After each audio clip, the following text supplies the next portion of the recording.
Hoje eu gostaria de falar sobre este livro, A Análise e o Arquivo, de Elizabeth Roudinesco, psicanalista e historiadora. Esse livro foi publicado em 2001 e consiste em 3 conferências. A primeira é sobre o poder do arquivo. Há uma referência a Derrida, que mostra que arquivo vem de arcontia, tem uma certa ligação na etimologia, que mostra que o arconte na cidade grega antiga era o cara que mandava, né? Então, a associação do arquivo com um certo tipo de poder. Tinha no Rio de Janeiro um caricaturista que falava dos arquivos implacáveis, né? Era uma espécie de charge, de comentário político, inclusive, mas que associa o arquivo à ideia do exercício de um certo tipo de poder. Assim como a ficha criminal que o Estado tem consiste numa espécie de arquivo. E isso tem a ver com a memória, né? Tem a ver com essa ligação que se estabelece, o Roudinesco estabelece essa ligação da psicanálise com a história. Por meio do arquivo você tem documentos bem estabelecidos para constituir a história como uma ciência humana, uma ciência chamada humana. Algum grau de cientificidade que vai além simplesmente da historinha anedótica, da narrativa curta, da fofoca, né? Uma forma, talvez, de sublimação da fofoca, seja a história. Então, em seguida, na segunda conferência, intitulada Jacques Lacan, o Estado do Espelho, ela traça uma espécie de genealogia desse texto famoso, que teve 2 versões, em 36 e 45, se não me engano, constituindo os rastros de um pronunciamento perdido do Lacan. Não vamos entrar aqui em detalhes, é só para dar uma ideia, um certo contexto de algumas questões que são relevantes, não só para a história, mas também para a mitologia, também para a formação de um analista, que no caso tem a ver com a psicanálise, e alguns incidentes relacionados à história da psicanálise do Brasil. Então, a ideia de arquivo modernamente se desenvolve nessa terceira conferência, O Culto de Si e as Novas Formas de Sofrimentos Psíquicos, em que a Roudinesco faz uma crítica muito severa a respeito do DSM, que é a Bíblia da psiquiatria mundial e americana, e que orienta a imprensa, orienta as famílias, orienta a educação, orienta o senso comum a respeito da loucura humana, das formas de loucura humana e das formas de sofrimentos psíquicos. Então, essa ideia de arquivo logo se transforma no arquivo de si, em que se estabelece uma espécie de culto do narcisismo que origina uma prática de autoanálise. Há mais de 700 psicoterapias registradas neste ano, só neste ano de 2001. Já havia mais de 700 terapias opostas à psicanálise, registradas pela Roudinesco, pela historiadora, e que demonstram uma espécie de culto de si, mas não na perspectiva de um cuidado, e sim na perspectiva de um exibicionismo, de uma forma narcísica do cuidar de si. Porque há várias maneiras de cuidar de si. Mas o que se transformou essa prática muito antiga é a dimensão narcísica, a questão do narcisismo em termos contemporâneos, desde pelo menos 1980, como essas questões ficaram muito agudas pelo trabalho de Herbert Marcuse, pelo trabalho da Escola de Frankfurt, Adorno, pelo trabalho de Heinz Kohut, na psicanálise, e que apontam para isso. Será que nós estaríamos vivendo numa época em que há o culto do narcisismo, que é uma forma de resistência à análise? O sujeito faz o culto do narcisismo justamente para não se examinar em termos de um conflito com o outro, né? No caso, seria submeter-se ao exame das determinações do inconsciente na presença de um analista. Então, tudo isso é evitado e essas psicoterapias seriam, em última instância, formas de cultivo de si na dimensão narcísica, na dimensão de um certo exibicionismo e, portanto, isso teria muito mais a ver não como o narcisismo como uma estrutura formadora, constituinte do sujeito, mas sim como uma outra estrutura que seria a da perfeição. Então, seria uma outra abordagem, não meramente a denúncia de um culto narcísico. A questão seria mais grave. Então, há algumas interrelações da questão do arquivo que faz com que, subjacentemente a esse pensamento do arquivo, se anuncia a presença da morte. É como se alguém que chegasse à velhice, a uma certa idade, e que, de alguma maneira, a morte, a ideia da morte é colocada no seu horizonte, embora a gente possa pensar que, em termos reais, todos nós estamos a igual distância da morte, independentemente da faixa etária, nós estamos todos equidistantes da morte. Esse é o dado do real, mas o dado do simbólico, e talvez com alguma tinta imaginária, é que, em termos de uma certa ciência conjectural, como a estatística, existe uma probabilidade de um idoso ir mais cedo, morrer mais cedo, né?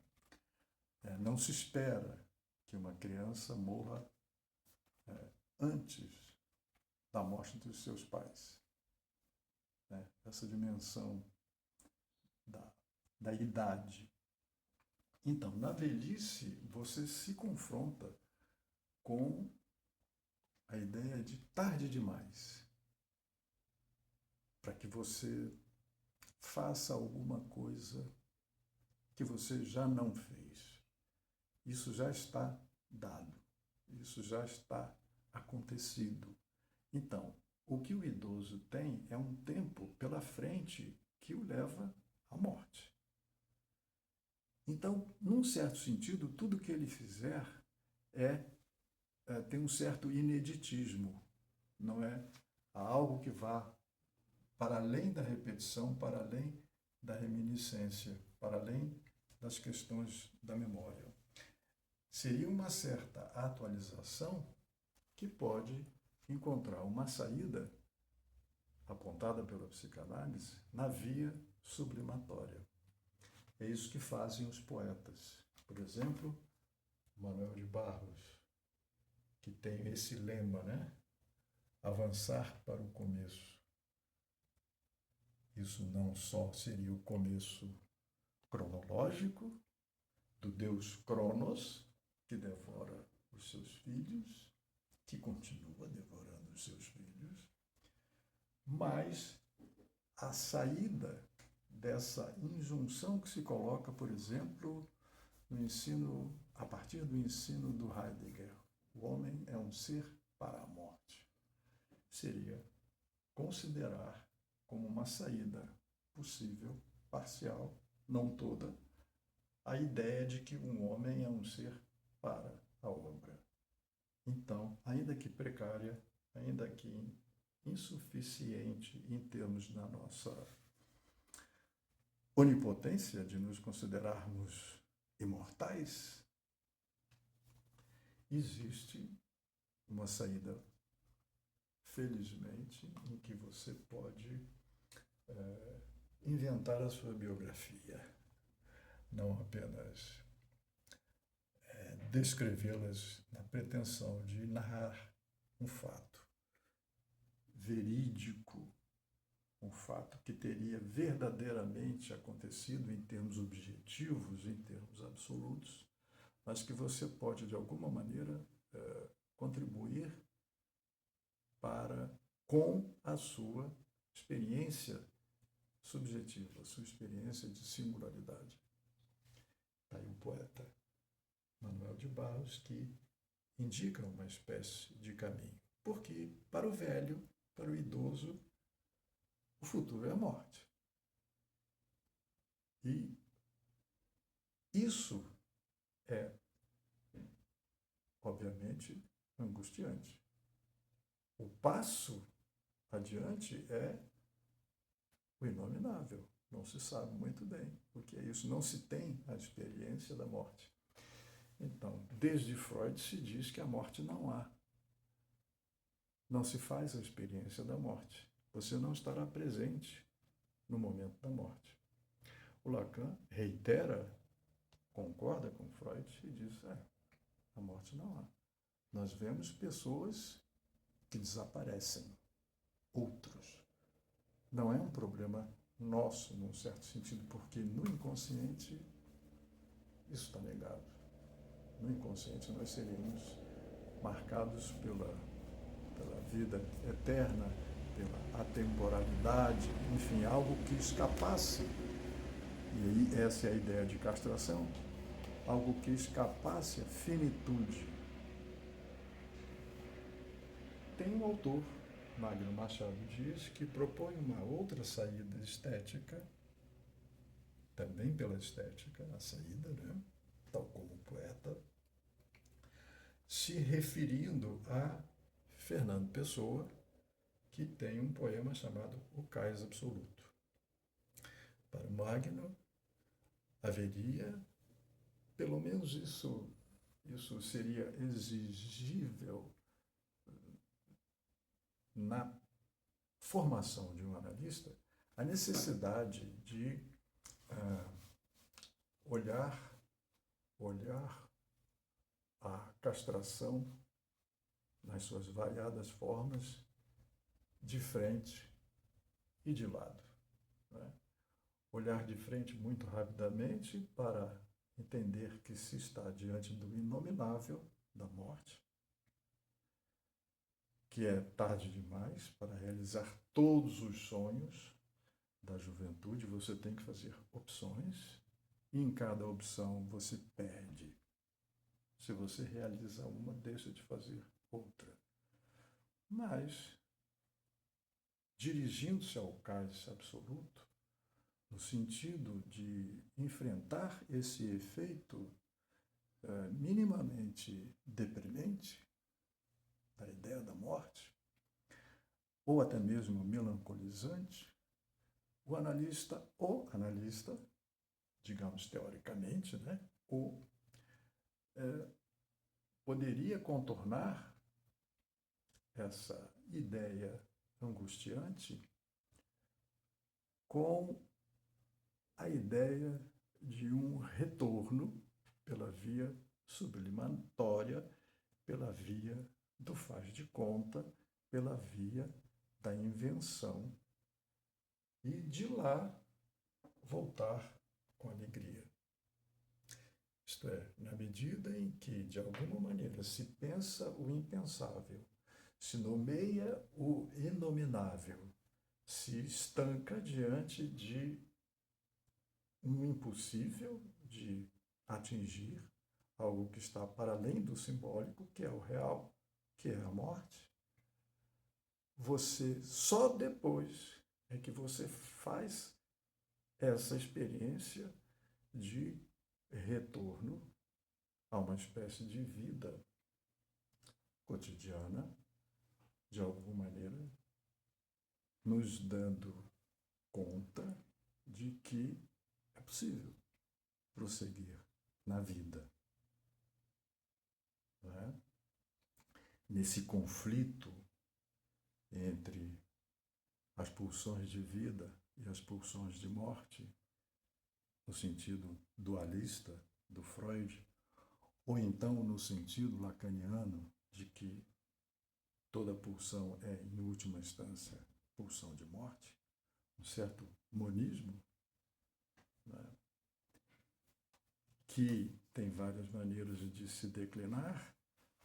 No âmbito da patologia, já está bem descrito pelo Freud e também pelo Lacan, que o que se chama de uma patologia é quando essas pulsões sexuais agressivas deixam de estar unificadas, entremeadas e se separam. Aí se instala a dimensão patológica, a dimensão do patos e do patético do ser humano até. A questão da memória, então, se coloca em primeiro plano, não só do ponto de vista de uma vivência individual, de um indivíduo, de um sujeito marcado pela sua singularidade, mas também com o reconhecimento de um impossível de dizer, por exemplo, toda a verdade, a sua verdade pessoal. Disse uma verdade parcial, uma verdade relativa, que no que tem a ver com a biografia e no que tem a ver com o culto de si, poderia encontrar uma saída na ficção, na invenção de uma biografia. Proust, no caso, é um grande mestre em busca do tempo perdido, em que as questões individuais são entrelaçadas com as questões sociais francesas, em que, por meio dessa descrição, dessa biografia singularíssima, se tem, de repente, o quadro da sociedade francesa diante de si, com a descrição que é cientificamente comparável à de um sociólogo. E que levou, por exemplo, Gilberto Freire a adotar um estilo semelhante, um estilo de rememoração, um estilo de contar a história do Brasil, em termos de Casagrande e Senzala, num estilo romanesco, num estilo literário. É o que faz a diferença entre ele e os outros sociólogos. Há um artista em operação ali, eminentemente.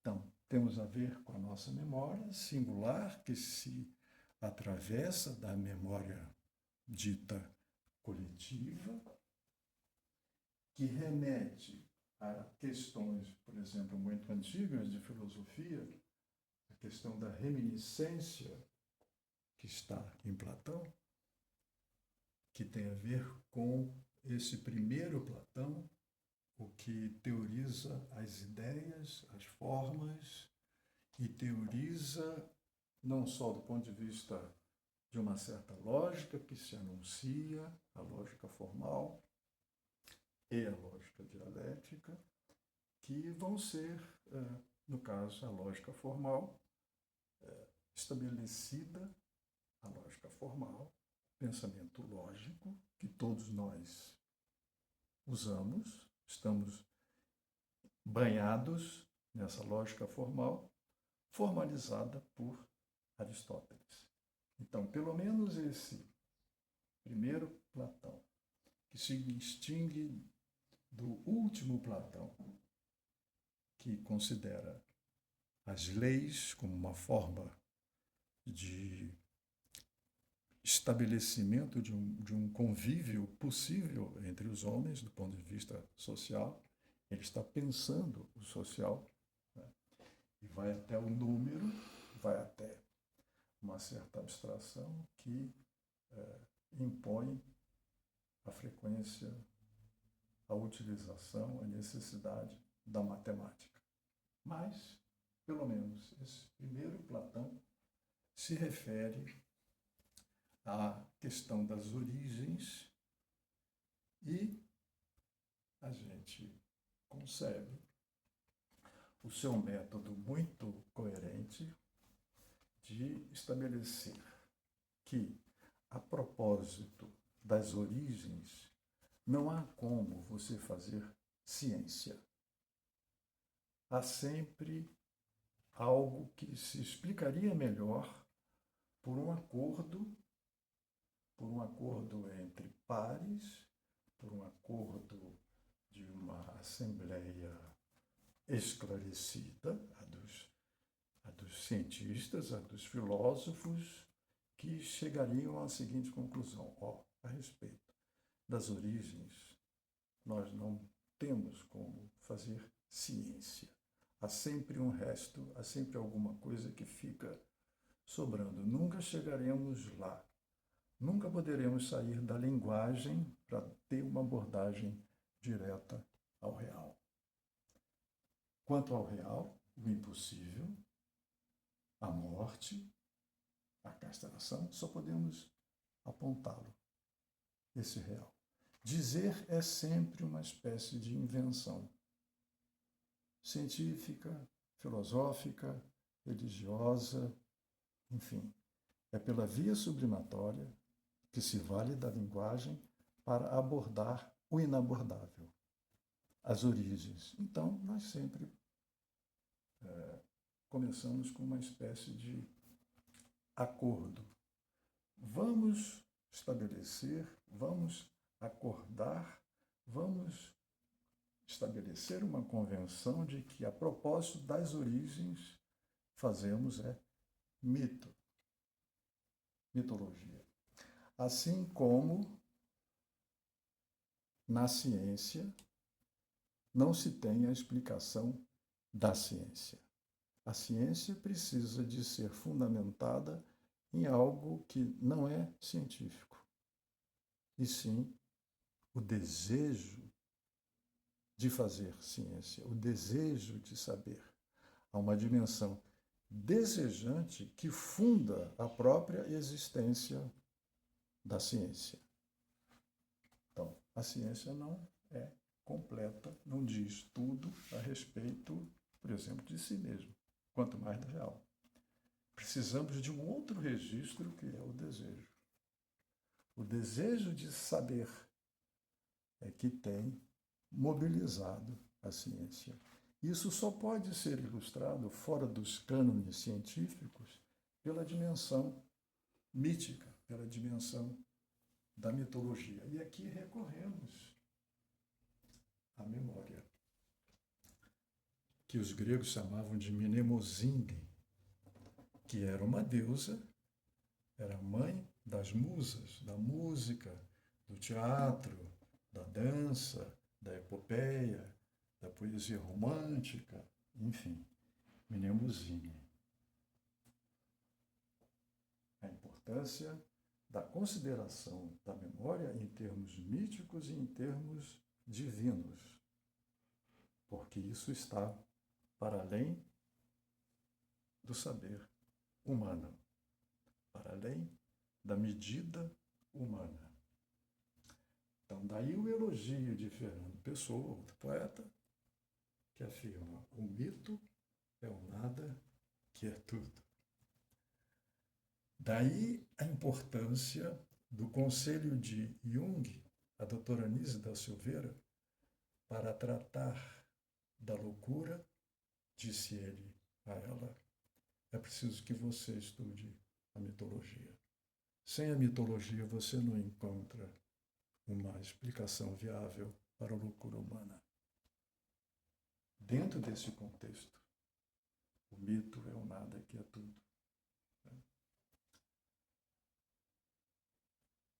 Indo um pouco mais além, ainda na dimensão poética, vamos valorizar o Baú de Espantos, de Mário Quintana, sem nos esquecer que o espanto é o começo da filosofia.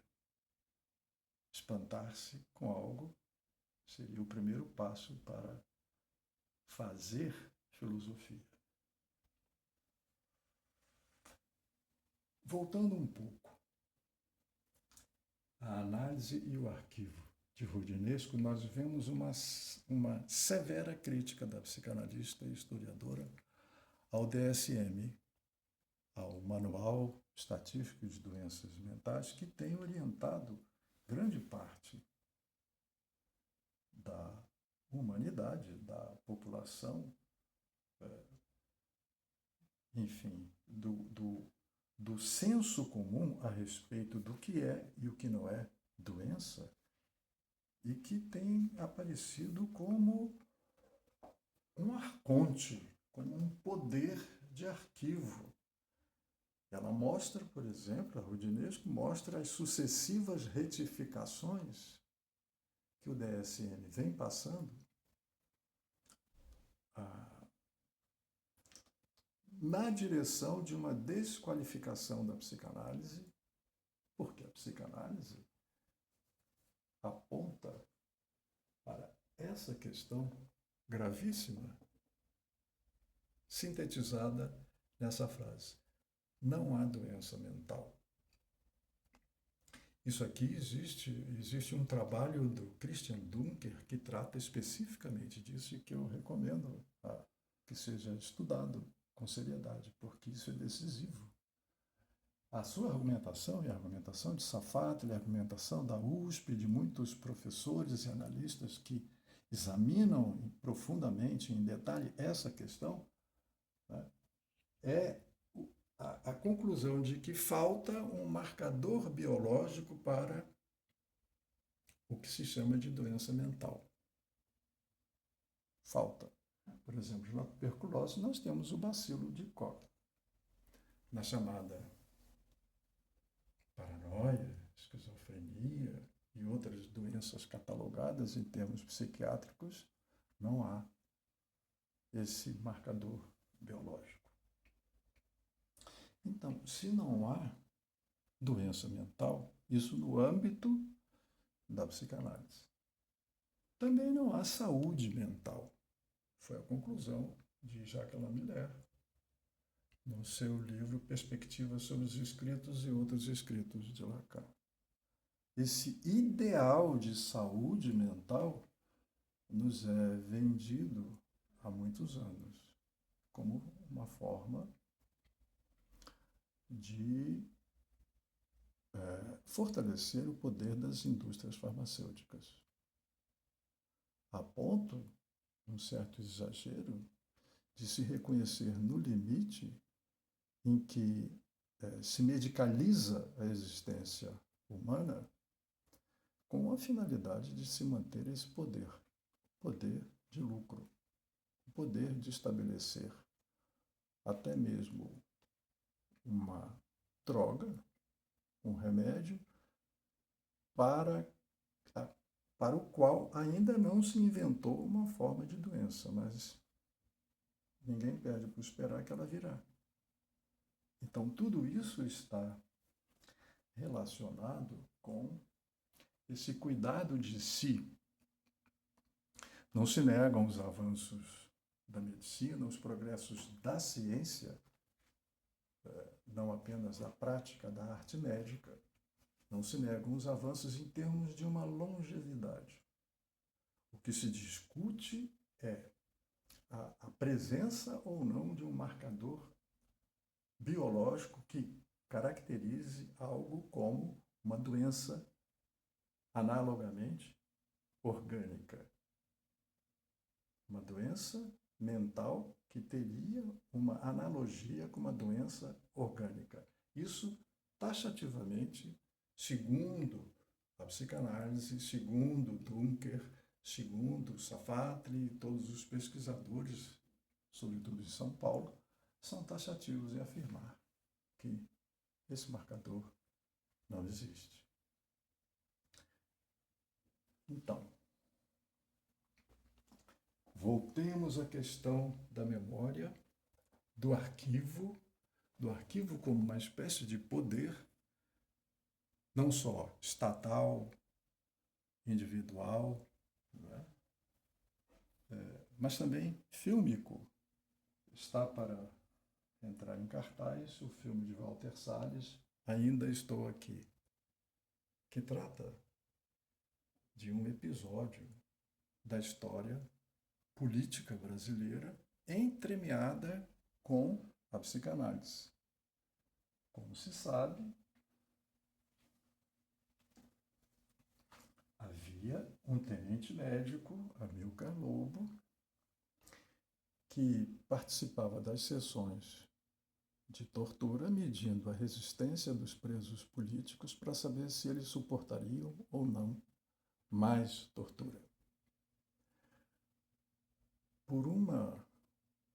Por algo extraordinário, por um evento extraordinário, que estaria a exigir o gênio do Nelson Rodrigues, esse sujeito deu mostras de uma crise de consciência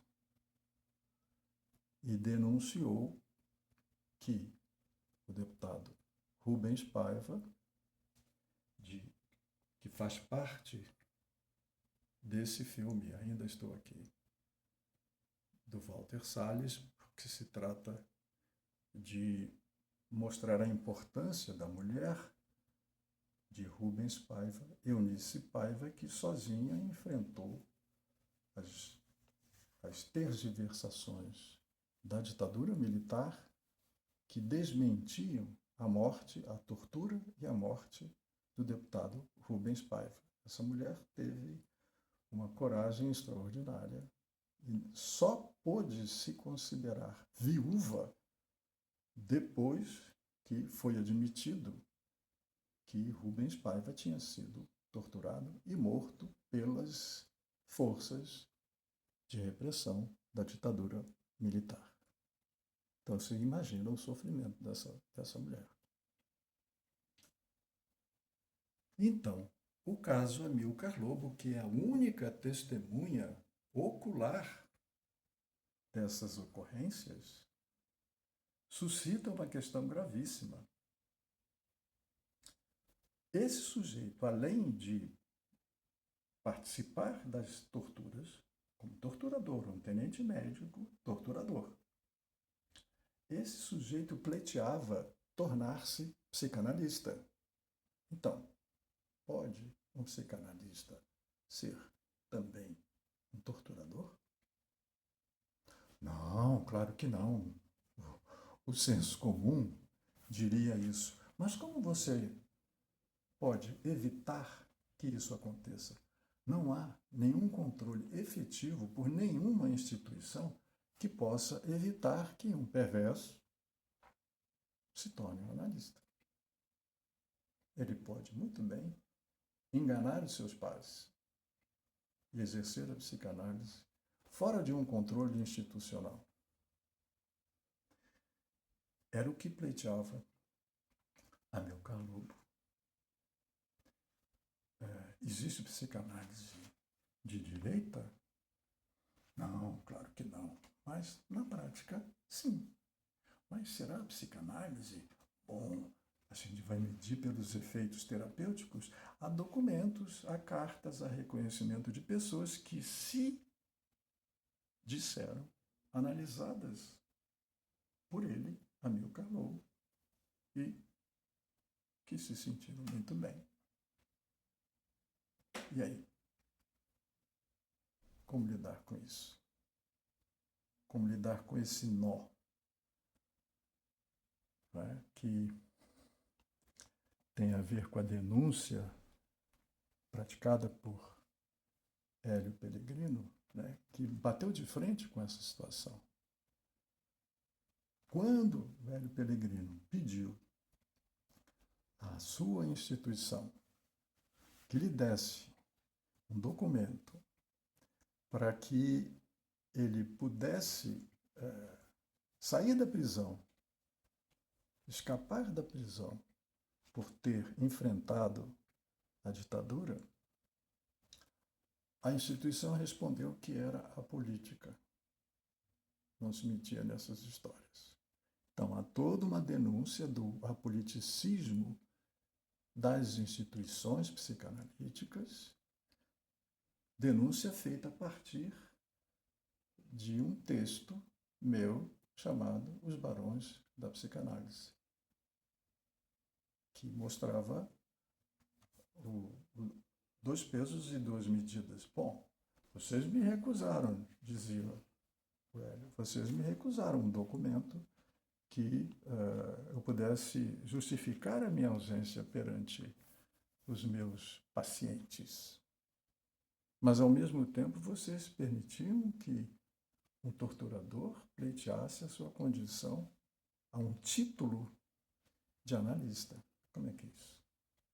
Isso foi todo um debate, foi todo um terremoto, foi todo um tsunami que aconteceu a partir dos anos 80 e que, num primeiro momento, culminou com a expulsão do Hélio Pellegrino e do Eduardo Mascarenhas e do Wilson Shebab, que fizeram essas denúncias e que tiveram que recorrer à justiça para que fossem reintegrados à mesma instituição.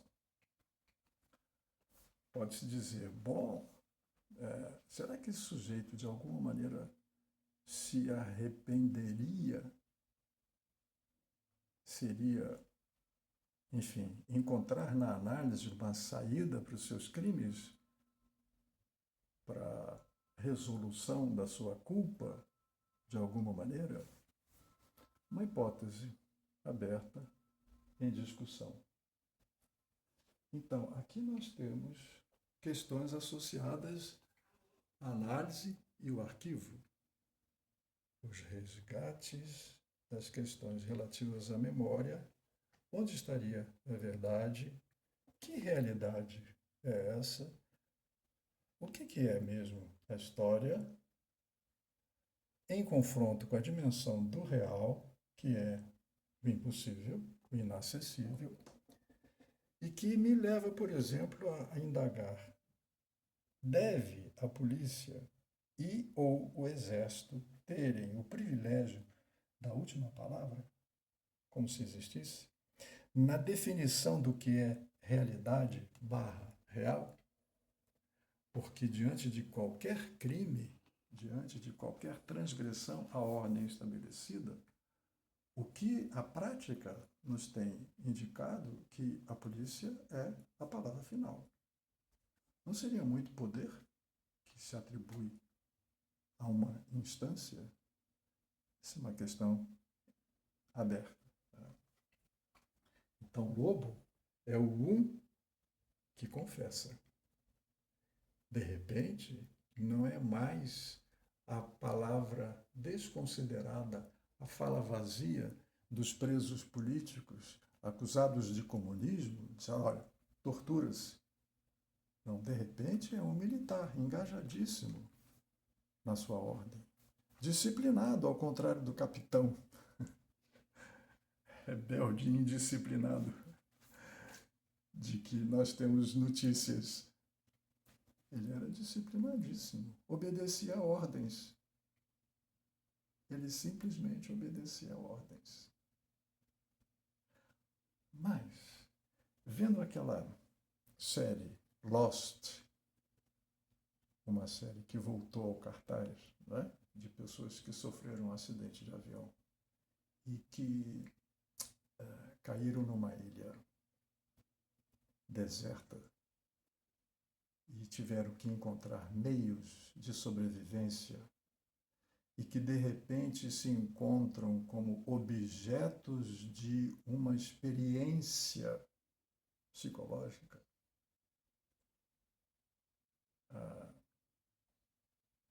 Uma espécie de reality show, uns BBBs da vida, né? Só que com gravidades relativas ao exercício do crime, da tortura, etc. O que existe de nuclear, me parece, nessa série? É a busca da verdade. Mais uma vez, a questão da verdade. Onde estará a verdade? Quem é que pode dizer a verdade, em última instância? E o exemplo é estranhíssimo. Eu cheguei a esse exemplo não vi a série toda, mas cheguei a esse exemplo num dos episódios em que há um árabe iraquiano que foi levado a ser um torturador. Ele pratica a tortura. Também nessa ilha. O torturador também procura a verdade. Além de satisfazer a perversão sádica de angustiar o outro, dividi-lo e gozar de seu corpo sem limites. Mas existe uma busca da verdade. O torturador também está querendo saber a verdade. Uma verdade parcial que tem a ver com seus interesses próprios, ideológicos. Mas ele também está em busca da verdade. Como um inquisidor religioso. Como um oficiante das guerras religiosas. Algo que precisaria ser recordado, não é? Algo que aconteceu em termos mundiais com as cruzadas. As guerras religiosas tão frequentes na Irlanda, a Irlanda do Norte, a Irlanda do Sul. Enfim, não se escapa dessa dimensão, ainda que você esteja dentro da religião, dentro de uma confissão religiosa. Então, o que é a verdade, né? Segundo Lacan, a verdade tem uma estrutura de ficção. Ela se manifesta por algo que é inventado. E ele dizia, não se pode abrir mão da busca da verdade no exercício da psicanálise. Mas não morram tanto de amores pela verdade. Isso pode resultar em morrer, matar, em nome da verdade.